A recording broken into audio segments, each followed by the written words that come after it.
السلام علیکم دوستو، انگلینڈ کے خلاف دوسرے اور تیسرے ٹیسٹ میچ کے لیے پاکستانی ٹیسٹ ٹیم میں 7 نئے کھلاڑیوں کی انٹری کے بعد اب ٹوٹلی ایک نیو پلینگ 11 سامنے آ رہی ہے۔ اور پاکستان کے جو چیف سلیکٹر ہیں عاقب جاوید، انہوں نے اس پلینگ 11 کے بارے میں بتایا ہے، اور ان کے ساتھ اظہر علی کی رائے بھی شامل ہے، کیونکہ اس ٹائم پر جو پاکستان ٹیم کے کرتا درتا ہیں وہ تمام اختیارات عاقب جاوید کو دیے گئے ہیں پلینگ 11 سلیکٹ کرنے کے حوالے سے۔ اور پاکستان ٹیم کے جو کوچ ہیں جیسن گلیسپی، وہ بھی تھوڑا سا بیک فٹ پر چلے گئے ہیں، کیونکہ مسلسل پاکستانی ٹیم کو ہار مل رہی ہے۔ تو عاقب جاوید جو ہے انہوں نے پلینگ 11 کے بارے میں بتایا ہے کہ کون سے 11 کھلاڑی دوسرے ٹیسٹ میچ میں انگلینڈ کے خلاف میدان میں اترنے جا رہے ہیں۔ اس میں خاص بات یہ ہے کہ 3 کھلاڑیوں کا ڈیبیو ہونے جا رہا ہے انگلینڈ کے خلاف دوسرے ٹیسٹ میچ کے حوالے سے، اور بولنگ لائن اپ بالکل تبدیل ہونے جا رہی ہے، اور توقع یہ کی جا رہی ہے کہ یہ جو بولنگ لائن اپ کھیلے گی یہ کم از کم اتنے رنز نہیں کنسیڈ کرے گی جتنے رنز پچھلے میچ میں 800 رنز کنسیڈ کیے تھے ہماری بولنگ لائن اپ نے۔ ہمارے جو ایکسپیرینس بولر تھے، اب جو بولر ایڈ کیے جا رہے ہیں، اور خاص طور پر جو پچ تیار کی جا رہی ہے اسی پچ پر کھیلا جائے گا۔ جو پہلا میچ جس پچ پر کھیلا گیا تھا اسی پچ کو تھوڑا سا رول شول کر کے اور پانی شانی لگا کے اسی پچ کو تیار کر لیا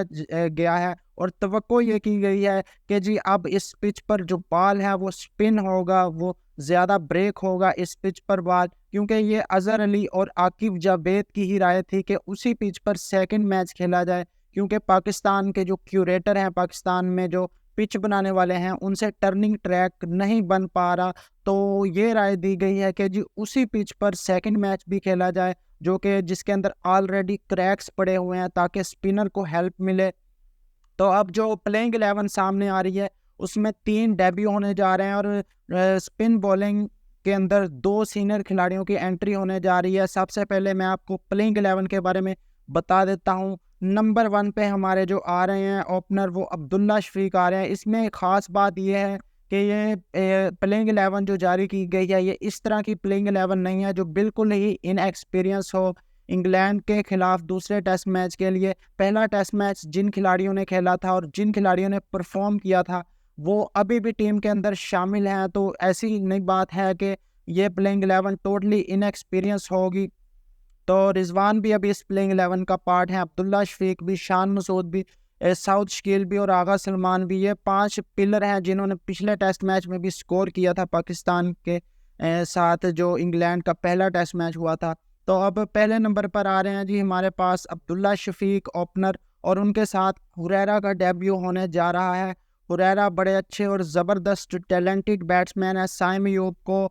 موقع نہیں دیا جائے گا دوسرے ٹیسٹ میچ کے لیے، کیونکہ وہ بار بار ایک ہی کام کر رہے ہیں، وہ غلط شاٹ کھیل کر ہر دفعہ آؤٹ ہو رہے ہیں۔ تیسرے نمبر پر کیپٹن شان مسعود آئیں گے بیٹنگ کے لیے۔ چوتھے نمبر پر اب یہ بہت اہم سلاٹ ہونے جا رہا ہے، کامران غلام کے اوپر بھی کافی زیادہ پریشر ہوگا، کیونکہ کامران غلام چوتھے نمبر پر کھیلیں گے، اور جس بندے کو وہ ریپلیس کر رہے ہیں اس کا نام ہے جی بابر اعظم۔ بابر اعظم نے جس طرح پاکستان ٹیم کے لیے پرفارم کیا ہے، کامران غلام کے اوپر بھی پریشر ہوگا، اور اگر یہاں پر کامران غلام 1 یا 2 سینچری مار دیتے ہیں ان اگلے 2 ٹیسٹ میچوں میں،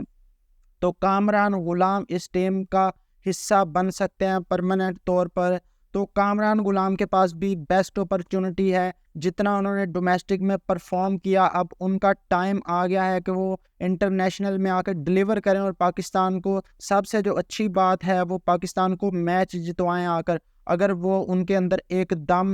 دم ہے ان کے اندر، اگر وہ دمدار کھلاڑی ہیں تو پاکستان کو میچ جتوا کر دکھائیں، تو وہ اپنی جگہ اس ٹیم میں بنا سکتے ہیں اپنے رنز بنا کر، اور پاکستان ٹیم کو میچ جتوا کر۔ 5ویں نمبر کی اگر بات کی جائے تو سعود شکیل کی جگہ ہے 5ویں نمبر پر۔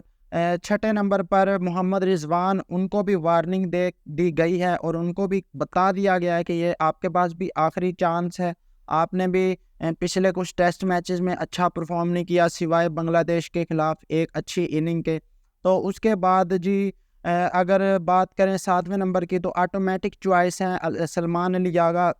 جن کو پاکستان کا نیکسٹ جو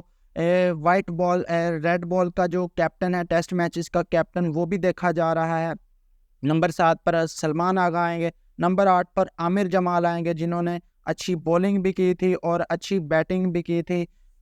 پہلے ٹیسٹ میچ کے اندر انگلینڈ کے خلاف۔ اس کے بعد اگر نمبر 9 کی بات کی جائے تو نمبر 9 پر میر حمزہ پاکستانی ٹیم میں آنے والے ہیں، اور نمبر 10 پر اگر بات کی جائے 10 اور 11 پر اب 2 اسپنر پاکستان ایڈ کرنے جا رہا ہے۔ نمبر 10 کی اگر بات کی جائے تو نمبر 10 پر پاکستان 2 اسپنرز کو کھلا سکتا ہے، جن میں ایک نعمان علی آتے ہیں اور دوسرے مہران ممتاز کو یہ ایج مل رہا ہے اور کہ مہران ممتاز جو ہے وہ ساتھ میں بیٹنگ بھی کر لیتے ہیں اور اچھی سپن بولنگ کرتے ہیں، سلو لیفٹ آرم سپنر ہیں اور بال تیز کرتے ہیں، کیونکہ ہمارے پاس کوئی ایسا بولر نہیں ہے جو بال تیز کر سکے اور بیٹسمینوں کو ایل بی ڈبلیو آؤٹ کر سکے، ان کو بیٹ کر سکے۔ تو اب یہ دیکھا جا رہا ہے کیونکہ نعمان علی تھوڑا سا سلو بال کرتے ہیں، ایئر کے اندر فلائٹ دے کر بال کرتے ہیں، اور جو مہران ممتاز ہے ان کو یہ ایج حاصل ہے، وہ تھوڑا سا تیز بال کرتے ہیں اور وہ بیٹسمین ان کا عام بال بڑا اچھا ہے، وہ بیٹسمین کے پیڈ پر بال مار کر بیٹ کر سکتے ہیں۔ تو ابھی ان دونوں کے درمیان ٹیم مینجمنٹ کے درمیان تھوڑا سا مشاورت چل رہی ہے کس کو کھلایا جائے فائنل پلینگ 11 میں۔ اس کے بعد نمبر 11 پر جو ہے وہ 11 نمبر پر آ رہے ہیں جی اپنا زاہد محمود نے فٹنس ٹیسٹ تو پاس نہیں کیا، ان کی جگہ جو ہے وہ آف سپنر جو ہے اپنا ساجد خان بھی کھیل سکتے ہیں، لیکن ٹیم مینجمنٹ کی سوچ ہے وہ یہ ہے کہ جی آف سپنر ہمارے پاس سلمان علی آغا بھی ہیں جو آف سپن ڈال سکتے ہیں، تو ضروری یہ ہے کہ ہمیں ایک لیگ سپنر کی ضرورت ہے جو کہ زاہد محمود اس کمی کو پورا کر سکتے ہیں۔ تو زاہد محمود کو زیادہ چانسز ہیں کہ کھلایا جائے گا دوسرے ٹیسٹ میچ کے لیے انگلینڈ کے خلاف۔ تو یہ اوور آل پلینگ 11 ہے، امید کرتے ہیں کہ آپ کو یہ پلینگ 11 پسند آئی ہوگی۔ مجھے بھی یہ پلینگ 11 اچھی لگ رہی ہے، یہ پلینگ 11 انگلینڈ کی ٹیم کو ٹف ٹائم دے سکتی ہے، خاص طور پر جس طرح کا سپن ٹریک تیار کیا گیا ہے دوسرے ٹیسٹ میچ کے لیے۔ باقی آپ لوگوں کی کیا رائے ہے، کس کھلاڑی کو ان ہونا چاہیے یا آؤٹ ہونا چاہیے؟ اس ٹائم سے اپنی رائے کا اظہار کمنٹ باکس میں ضرور کریں۔ اب تک کے لیے اتنا ہی، اجازت چاہتے ہیں، اللہ حافظ۔